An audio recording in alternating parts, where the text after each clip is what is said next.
नमस्कार किसान भाइयों, सशक्त भारत आर के स्टूडियो चैनल में आप सभी का स्वागत है। आज आप सबके लिए एक जरूरी बैठक का आयोजन किया गया है, जिसमें हम सबके बीच में डॉक्टर आर के वर्मा आएंगे और बीमारियों से संबंधित कुछ बातचीत करेंगे। धन्यवाद। आज इस हमारे गांव में तमाम बीमारियां चल रही हैं, तो उसी के तहत आज हम एक बीमारी जो कि टीबी का नाम आपने कभी सुना है? टीबी की बीमारी सुना है? टीबी इसीलिए आज हम लोगों को जागरूक करने के लिए ये अहम बैठक हुई है यहाँ पे कि टीबी एक बीमारी है। ये जो है संक्रमण के द्वारा एक दूसरे में फैलती है। टीबी जो कि एक संक्रमण के द्वारा ये बहुत ही खतरनाक बीमारी है। सही समय पर अगर इसका इलाज न किया जाए तो आदमी को जान भी गंवानी पड़ सकती है। इसलिए इस टीबी के बारे में आज हम बात करेंगे। बात है टीबी की, तो पहले हम जानते हैं कि टीबी क्या है।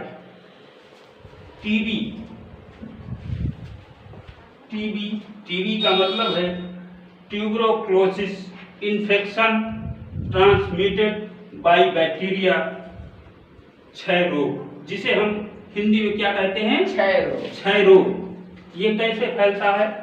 ये टीबी एक वायरस कीटाणु है जो कि हमारे एक दूसरे के प्रवेश कर जाते हैं। तो ये tuberculosis infection transmitted by bacteria, जो कि आसानी से एक दूसरे के अंदर इन्फेक्शन को ये बैक्टीरिया के द्वारा एक दूसरे में फैल जाते हैं। किसान भाइयों, जैसा कि आपने सुना कि एक टीबी का संक्रमण बैक्टीरिया के द्वारा फैलता है, जो कि आसानी से एक दूसरे में प्रवेश करता है। इसलिए इसका सही समय पे इलाज अगर न करवाएं, अगर जांच न करवाएं, तो व्यक्ति की जान भी जा सकती है। और इसलिए इस बीमारी से बचने के लिए सुझाव हम देंगे क्या करना चाहिए। लेकिन इसके पहले ये हम जानना चाहेंगे कि इसके लक्षण क्या होते हैं, इस बीमारी के लक्षण क्या होते हैं, कैसे हम पहचानेंगे कि हमारे शरीर में टीबी की बीमारी है या नहीं है। इसलिए इस लक्षणों को हम बताते हैं कि पहला नंबर, इस बीमारी का मुख्य लक्षण क्या है? लगभग 2 हफ्तों से पहले से खांसी आना, आदमी के अंदर बलगम का निकलना, मुंह से खांसी को बार बार खांसते रहना, छींकते रहना, ये जो है कि इस बीमारी का मुख्य लक्षण होता है टीबी के। टीबी की बीमारी का मुख्य लक्षण क्या होता है? खांसी आना, खांसते रहना। देखते हैं लोग गांव में काफी दिनों से कि खांसते रहते हैं और उनके शरीर से बलगम आते रहते हैं, लेकिन कभी किसी ने ध्यान नहीं देते हैं, इसकी जांच नहीं करवाते हैं। तो इसके तहत हम इस लोगों को जागरूक कर रहे हैं कि अगर ऐसी शिकायत किसी व्यक्ति के अंदर आती है, 2 हफ्तों से पहले से खांसी आती है या बलगम आते हैं, तो जरूर वो अपने नजदीकी सामुदायिक स्वास्थ्य केंद्र जाएं और जांच कराएं। और इसका दूसरा लक्षण क्या है? हमारे दूसरा लक्षण देखते हैं। टीबी में एक लक्षण ऐसा पाया गया है जो कि पसीना, शरीर में जो पसीना होता है, गर्मी हो या सर्दी हो या सोते समय किसी व्यक्ति को यदि पसीना आता है तो समझो उसके टीबी के लक्षण हो सकते हैं। उसको भी जांच कराने की जरूरत पड़ती है, उसको भी जांच कराना चाहिए। ये भी लक्षण एक टीबी का ही है।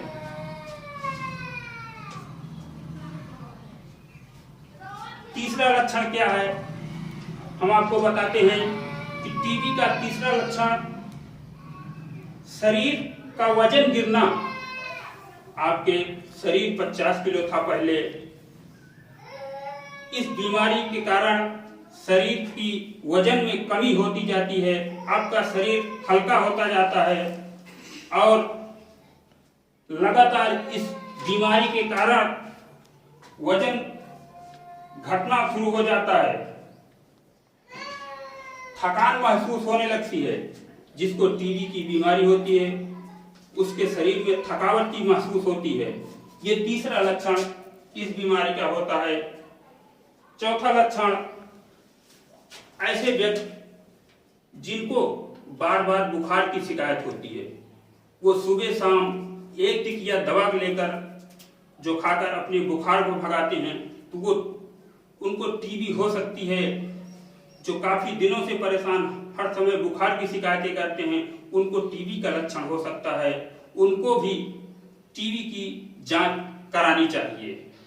तो इसलिए ये 4 लक्षण हैं जो कि आज टीबी के लक्षण हैं। अगर किसी भी व्यक्ति को इन चारों लक्षणों में कोई भी लक्षण किसी को अगर महसूस होता है तो जरूर जो है कि स्वास्थ्य केंद्र जाएं और अपना चेकअप कराएं और अपना इलाज संभव कराएं। तो किसान भाइयों, हमने इस बीमारी के लक्षण को बताया कि क्या लक्षण होते हैं। अब इस बीमारी से बचने के लिए हमें करना क्या चाहिए? बचाव हमें करना चाहिए। यदि हमारे अंदर ऐसी कोई बीमारी ना हो तो उससे बचने के लिए हमको पहले से ही सजग और सचेत होना चाहिए। तो आइए हम बताते हैं आपको इस बीमारी से बचने के लिए हमें क्या करना चाहिए। इस बीमारी से बचने के लिए पहला काम क्या करना चाहिए? जिस किसी व्यक्ति को टीबी की बीमारी है वो हर समय जो थूकते रहते हैं उनके सामने नहीं जाना चाहिए किसी को, क्योंकि जो उनके मुख से लार निकलती है, छींकते या खांसते समय जो छींटे पड़ते हैं, उनके सामने कभी नहीं होना चाहिए। व्यक्ति को उनसे अलग दूरी बना के रहना चाहिए, क्योंकि ये एक बीमारी संक्रमण द्वारा फैलती है। तो इससे बचने के लिए कभी भी ऐसे व्यक्ति के सामने नहीं होना चाहिए, उनसे दूर रहना चाहिए। दूसरा उपाय क्या होता है?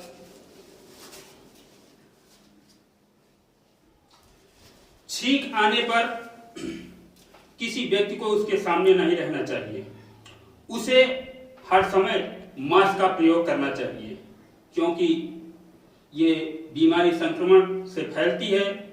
तो मास्क लगाए रखेंगे तो आपको एक दूसरे के छींटे नहीं पड़ेंगे और खांसते और छींकते वक्त इससे बचा जा सकता है।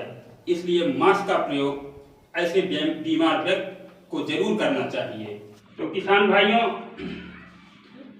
हम इस बीमारी से बचाव के लिए यही कहना चाहते हैं और तमाम इस देश की सभी महिलाओं को मैं इस जागरूकता अभियान के तहत जागरूक करते हैं कि अपने बच्चों का संपूर्ण टीकाकरण कराएं, जो कि सरकार द्वारा ये मुफ्त किया जाता है। सभी बीमारियों से बचने के लिए संपूर्ण टीकाकरण सही समय पर कराते हैं तो वास्तव में टीबी जैसी भयंकर संक्रमण बीमारी से बचा जा सकता है। तो इसके तहत आज हमने टीबी क्या होती है, टीबी के लक्षण क्या होते हैं और उनसे बचने के लिए उपाय क्या किया जा सकता है, तमाम ऐसी बातों को हम अपनी इस जागरूकता अभियान के तहत बता रहे हैं।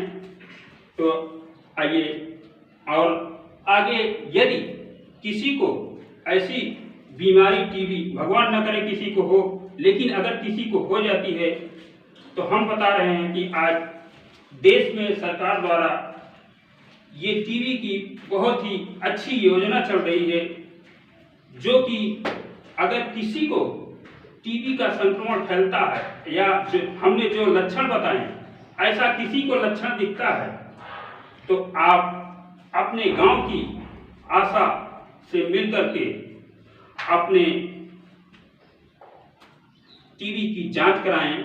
अगर किसी को ऐसा लक्षण मिलता है तो अपने नज़दीकी गांव की आशा से संपर्क करके अपने नज़दीकी सामुदायिक स्वास्थ्य केंद्र में जा करके फ्री में, इसका एक भी पैसा लगने वाला नहीं है, फ्री में सरकार द्वारा ये योजना चल रही है। संपूर्ण जांच कराई जाएगी। यदि आपका टीबी का जांच होने के बाद अगर पॉजिटिव होता है, टीबी की शिकायतें आती हैं, तो आपका इलाज वहीं से आशा के द्वारा आपको घर बैठे आपको दवा आशा के यहाँ मिलेगी और उनसे जा करके आप पूरे कोर्स को, जितने दिन का जैसी टीबी होती है, हम बताएंगे अगले स्टेप में। ये टीबी कितने प्रकार की, बहुत सी कई प्रकार की टीबी होती है, तो आज हमने तो सिर्फ टीबी क्या है, टीबी को बताया है। तो इसलिए किसान भाइयों, आप सभी को हम जागरूक करते हुए कहना चाहते हैं कि आप अपने आशा से मिल करके अपने नज़दीकी स्वास्थ्य केंद्र में जा करके सभी लोग अपना, यदि किसी को ऐसी शिकायत आती है तो जांच कराएं और वो फ्री में, बिल्कुल मुफ्त में इलाज कराएं, जो कि आपको इलाज के दौरान आपको नहीं मालूम होगा। आपको इलाज के दौरान जब तक आपका इलाज चलेगा, आपको प्रति महीने 500 रुपये सरकार आपके खाते में ट्रांसफर करती है। डायरेक्ट आपको उस बीमारी हालत में खाने पीने के लिए 500 रुपये हर महीने आपको मदद मिलती है सरकार के द्वारा। इसलिए हम इन सभी देश की तमाम सभी महिलाओं को हम जागरूक करना चाहते हैं कि यदि किसी को ऐसी बीमारी के लक्षण मिलते हैं तो आप अपनी आशा से जरूर मिलें और उसके सहयोग से आप अपने नज़दीकी स्वास्थ्य केंद्र पर जाएं और आप अपना इलाज कराएं। यदि इसमें लापरवाही आपने किया तो आपको इस संक्रमण टीबी की बीमारी से कभी कभी लोगों को अपनी जान भी गंवानी पड़ती है। इसलिए हम आज इस बैठक के माध्यम से सभी को प्रेरित करते हुए बस इतना ही कहते हैं कि आप लोग जरूर हमारी बातों को ध्यान दें और आगे और अपने साथियों को और समस्त देश की महिलाओं को हम अपने आशा महिलाओं, आशा स्वास्थ्य कर्मी से विशेष करके आग्रह करेंगे को हमारे इस बातों को, हमारे इस देख रही वीडियो को अपने सखी सहेली या अपने अन्य रिश्तेदारों के इस वीडियो के माध्यम से आप उनको प्रेरित करें, जागरूक करें कि वो ऐसी बीमारी से बचें। धन्यवाद।